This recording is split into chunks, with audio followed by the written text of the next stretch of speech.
Assalamualaikum warahmatullahi wabarakatuh. Kali ini saya akan membahas sejarah kebudayaan Islam kelas 9 tentang nilai-nilai Islam dan kearifan lokal dari berbagai suku di Indonesia.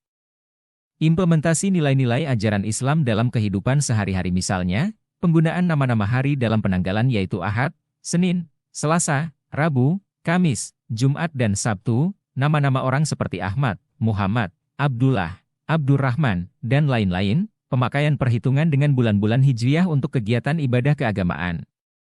Masyarakat Indonesia sebelum kedatangan Islam ada yang sudah menganut agama dan atau kepercayaan. Para wali sanga dakwahnya bisa diterima oleh masyarakat setempat, melalui pendekatan budaya dengan cara-cara yang bijaksana dan dengan berpedoman tidak menyimpang dari ajaran Islam. Selanjutnya terjadi proses akulturasi, percampuran budaya. Proses ini menghasilkan budaya baru yaitu perpaduan antara budaya setempat dengan nilai-nilai Islam yang merupakan kearifan lokal. Salah satu kearifan lokal di Indonesia yaitu kearifan lokal di Jawa.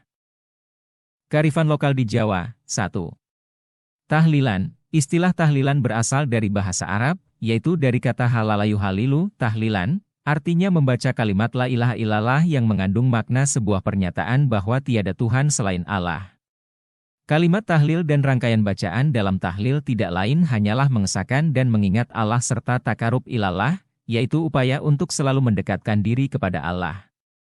Adapun budaya tahlil mempunyai pemahaman bahwa rangkaian kalimat dari bacaan tawasul, bacaan yang diambil dari ayat-ayat Al-Quran dan hadits sampai doa yang dibaca sendiri maupun dipimpin oleh seorang imam dan diikuti oleh beberapa orang, baik untuk hajat sendiri maupun orang lain. Semua itu dimaksudkan lid 2, yaitu berdoa kepada Allah dan mendoakan diri sendiri ataupun orang lain, baik yang masih hidup maupun yang sudah meninggal. Budaya tahlil ini juga mempunyai makna, uhwah, syiar, pembelajaran dan ajakan untuk senantiasa berzikir kepada Allah dan membiasakan diri membaca Al-Quran serta berdoa minta ampunan dan pertolongan kepada Allah Subhanahu wa Ta'ala. Acara tahlil ini biasa diselenggarakan kapanpun, malam, pagi, petang, dan di mana saja, musyalah, rumah, atau di kantor, baik pada acara khusus tahlil maupun pada acara-acara tertentu sepanjang dalam koridor kebaikan. 2. Pengajian. Kegiatan pengajian adalah menyampaikan materi-materi keagamaan kepada orang lain juga mempunyai makna dakwah, yaitu menyeru orang lain untuk meninggalkan perkara yang dilarang oleh Allah dan melaksanakan hal-hal yang diperintahkan oleh Allah untuk mendapatkan ridhanya. Orang yang menyampaikan materi-materi keagamaan di acara pengajian biasa disebut mubalik, ustadz, atau dai, yaitu orang yang menyeru, mengajak kepada orang lain ke jalan Allah. Ragam dan jenis pengajian sangat variatif. Hal ini dipengaruhi oleh beberapa faktor lain antara lain tempat, waktu, metode, peristiwa, peserta, pengunjung, dan penyelenggara. Dari situ, muncul macam-macam istilah pengajian seperti 3. Peringatan Hari Besar Islam. Kegiatan yang biasa disingkat PHB ini adalah suatu acara untuk memperingati peristiwa-peristiwa besar, penting, yang terjadi dalam sejarah Islam, seperti kelahiran Nabi Muhammad SAW, Isra, Mikraj, hijrah Rasulullah dari Mekah ke Madinah, Nuzulul Quran, Idul Fitri, usai menjalankan ibadah puasa Ramadan, dan Idul Adha, meneladani kisah Nabi Ismail AS dan Ibrahim AS. Perayaan hari-hari besar tersebut ditandai dengan kegiatan ibadah, seperti ceramah agama, puasa, membaca syalawat, maupun sholat. 4. Sekaten. Kegiatan ini merupakan upacara untuk memperingati Maulid Nabi Muhammad SAW. Maulud di lingkungan Keraton Yogyakarta. Selain pada momen Maulud, upacara sekaten diselenggarakan pula pada bulan besar, Zulhijjah. Dalam perayaan ini, gamelan sekaten diarak dari keraton ke halaman Masjid Agung Yogyakarta dan dibunyikan siang malam sejak seminggu sebelum tanggal 12 Rabiul Awal, 5, Grebek Maulud. Acara ini merupakan puncak peringatan Maulud. Pada malam tanggal 11 Rabiul Awal, Sultan beserta pembesar Keraton Yogyakarta hadir di Masjid Agung. Acara dilanjutkan dengan pembacaan riwayat Nabi Muhammad SAW dan ceramah agama.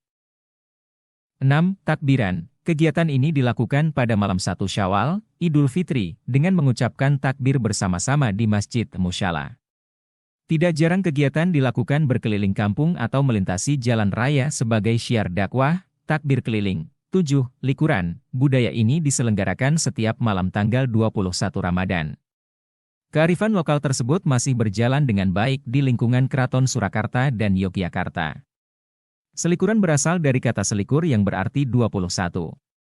Perayaan tersebut diselenggarakan dalam rangka menyambut datangnya malam Lailatul Qadar yang menurut ajaran Islam diakini terjadi pada sepertiga terakhir bulan Ramadan. 8. Megengan, upacara ini diadakan untuk menyambut datangnya bulan suci Ramadan. Kegiatan utamanya adalah menabuh beduk yang ada di masjid sebagai tanda bahwa besok sudah memasuki bulan Ramadan dan semua umat Islam wajib melaksanakan puasa. Upacara tersebut masih terpelihara dengan baik di daerah Kudus dan Semarang. 9. Suranan, dalam penanggalan Jawa, bulan Muharram disebut Suro. Pada bulan tersebut, masyarakat biasa berziarah ke makam para wali. Selain itu, mereka membagikan makanan khas berupa bubur suro yang melambangkan tanda syukur kepada Allah Subhanahu wa Ta'ala. 10. Nyadran. Nyadran adalah sebutan masyarakat Jawa untuk ziarah kubur. Kegiatan ini bertujuan untuk menghormati orang tua atau leluhur mereka dengan melakukan ziarah dan mendoakan arwah mereka.